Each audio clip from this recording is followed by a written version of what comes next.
Let's talk about a day the world changed. Tuesday, March 3rd, 2026. On this one day, you've got a military strike, a market crash, and a cosmic spectacle all colliding, pushing our interconnected world right to the edge. So, let's break down what happened hour by hour. It all kicked off with this number, 15%. Before most people even had their morning coffee, that was the overnight spike in global oil prices. Just a number on a screen, right? But it was actually the first tremor of a massive earthquake about to hit. Because, you see, that 15%, it was so much more than just market jitters. It was the immediate, gut-punch reaction to a conflict that had just exploded in the Middle East, a conflict with consequences that were about to ripple across the entire planet.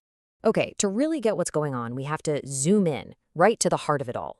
We're talking about a coordinated military campaign with a name that honestly sounds a little too much like a movie for the grim reality, Operation Epic Fury. So the operation kicks off with a series of incredibly intense airstrikes. After years of simmering tensions and proxy fights, this was it. This was the moment the shadow war just burst right out into the open. And the targets, they weren't just random military sites. Nope. They were aiming for the nerve centers of the Iranian state, a huge escalation pointed directly at the country's leaders. And the response? It was immediate, and it was severe. Iran didn't waste a second. It unleashed its own arsenal of drones and missiles, and not just at its enemies next door, but at targets all across the region. This was them showing just how wide this conflict could get, and how fast. And here you can really see the strategy. It's like a chessboard, right? Look at the targets. The US and Israel went straight for the core of political power, the Supreme National Security Council, the presidential office. Iran's response was just as calculated, hitting symbolic and strategic targets like the US Embassy in Riyadh and a major airbase in the UAE. And you know, this whole thing wasn't going to stay in the air for long. Citing rocket attacks, Israeli forces pushed into southern Lebanon with a ground offensive. And just like that, bam. A whole new front opens up, turning this into a terrifying multi-front war. And then this happened. A massive escalation. The entrances to the Natanz nuclear facility, a critical site for Iran's uranium enrichment, were bombed. Now, thankfully, international inspectors confirmed no radiation leak was detected. But let's be absolutely clear. This strike crossed a terrifying line, and suddenly the specter of nuclear conflict felt very, very real. You know, behind all the strategy and the politics, there's always a human cost. 787. That was the initial death toll that the Iranian Red Crescent reported. Just a number, but it represents hundreds and hundreds of shattered lives. And on the other side, 6, the confirmed number of U.S. service members killed. A much smaller number, of course, but for each of those 6 families, it's a devastating, world-shattering loss. But a conflict like this is never really contained, is it? It's like throwing a huge rock into a pond. The ripples just keep spreading.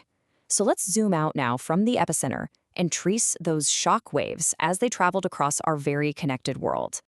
What's really fascinating is that the first cracks started to show not between enemies, but between close allies. You had a major diplomatic rift opening up between the US and the UK.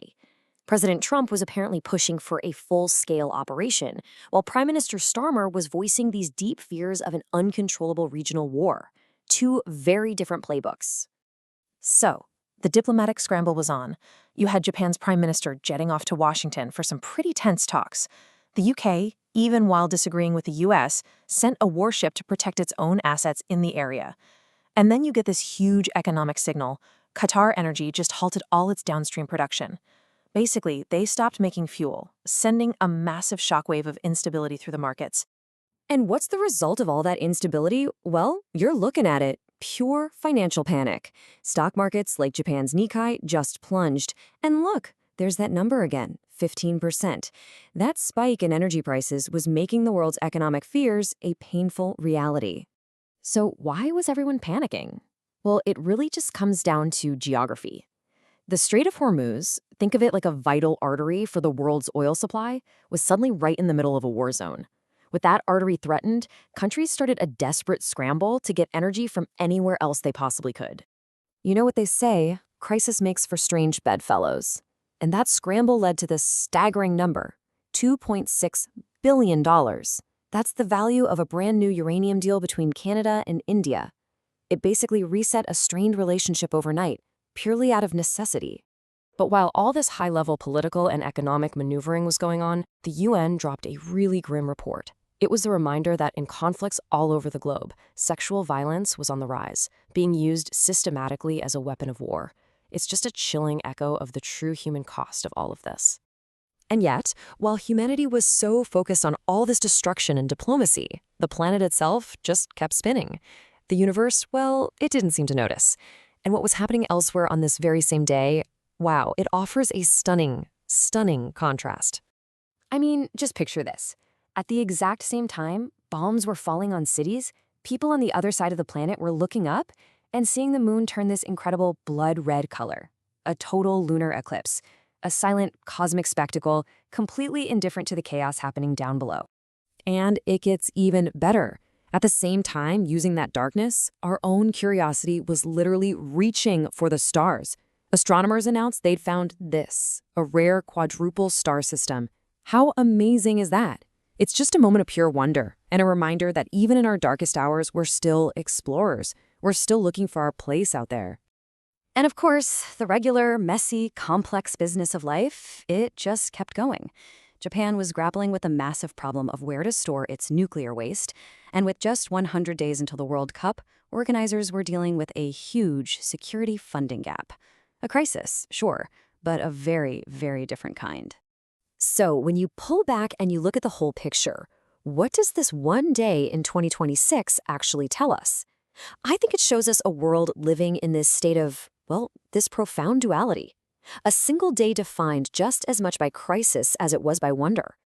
The timeline of the day really lays it all out, doesn't it? You start the morning with war. By midday, the global economy's freaking out. But then, as evening falls, an incredible celestial event captivates millions. And by night, we've discovered a whole new star system. You've got conflict and creation happening side by side. And so that leaves us with a pretty big question, doesn't it? This single day really holds up a mirror to us. It shows we're capable of both total self-destruction and just boundless discovery. It shows us who we are. So in a world so full of both crisis and wonder, the only real question is, what story do we choose to write next?